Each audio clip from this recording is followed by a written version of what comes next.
The last macronutrient I like to talk about is fat. This is the big one that puts people over. And I would like to say that fat does not gain fat.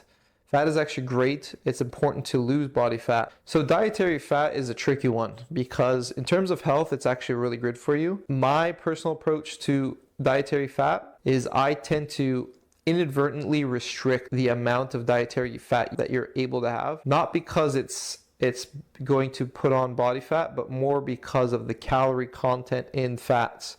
So fats have a lot of calories per gram. With protein, you're looking at 4 calories per gram of protein, and you have 4 calories per gram of carbohydrates.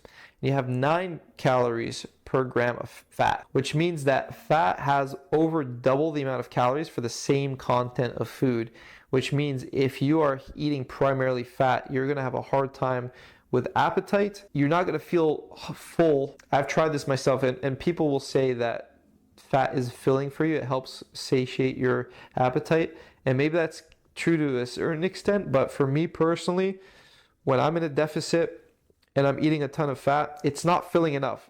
One avocado is like 250 calories. That's like 2 sweet potatoes. I'd be way more full eating 2 sweet potatoes for 250 calories than an avocado will fill me up. So my experience, dietary fat is the least filling of the 3 macronutrients, and it's the most calorically dense, which means that the more dietary fat you eat, the harder it's going to be for you to stick to your calories without being starving all the time. So what I do is I tend to limit dietary fat when I am trying to lose weight, trying to burn body fat, and I will randomly mix in these keto days where I eat more fat than usual, and I keep the protein and the carbs on the minimum, just so I'm, for health reasons, maintaining the amount of dietary fat I have. It's not ideal.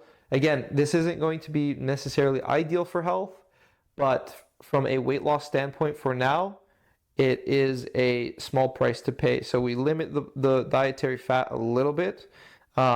Typically, what you'll have is about 40% protein, 40% carbs, and 20% dietary fat.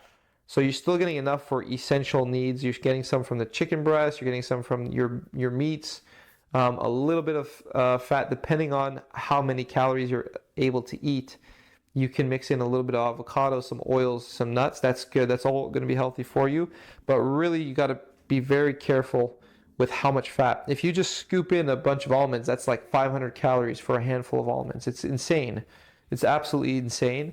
So if you're going to incorporate dietary fat, you have to be very mindful of how much you're having. If you're able to have 3 to 7 almonds a day, that could work well. If you really like nuts, if you enjoy dietary fat, peanut butter is usually no-go for me because it's just so easy to overeat. It's delicious, and I have a problem like actually controlling, measuring it out and all that stuff. So usually what I do personally, I just avoid all that stuff. I avoid the dietary fats. Not going to argue that that's the best for you in terms of health, but again, we're focused on weight loss. Let's focus on weight loss first, and then we can focus on health when you've gotten down to your dream physique, and then you can start incorporating the dietary fat more when you have more of a room to maintain. Now we're going to hit maintenance calories, and you can eat a little bit more food and still maintain and not gain weight, and now you have more room to actually eat these healthy foods. So that's my personal approach to it. Yeah, in terms of dietary fat, again, it's going to be very good for promoting hormonal health, hormone function, testosterone, thyroid, all that human growth hormone. So healthy fats are very important for promoting these fat burning hormones, and they're a very important part of any critical diet. So you don't want to necessarily deprive any one of these 3 macronutrients. You want to find a way to fit all of them within your diet to some degree. So usually it's a 40-40-20 split. So we usually do about 40% protein, 40% carbohydrates, and 20% fat. The basic bare bones that I like to do it, the simple way that I like to do it for most clients is going to be track your calories and track your protein, and whatever happens with the fat and the carbs, let that backfill the rest of the calories basically. So I don't actually personally track carbohydrates and dietary fat. If we need to get like very serious and we can't actually manipulate the calories anymore, we can to some degree manipulate the variables with the macronutrients to kind of get a little bit more weight loss. But usually, in most situations, all you need to worry about is tracking calories, tracking protein. Keep it simple for now.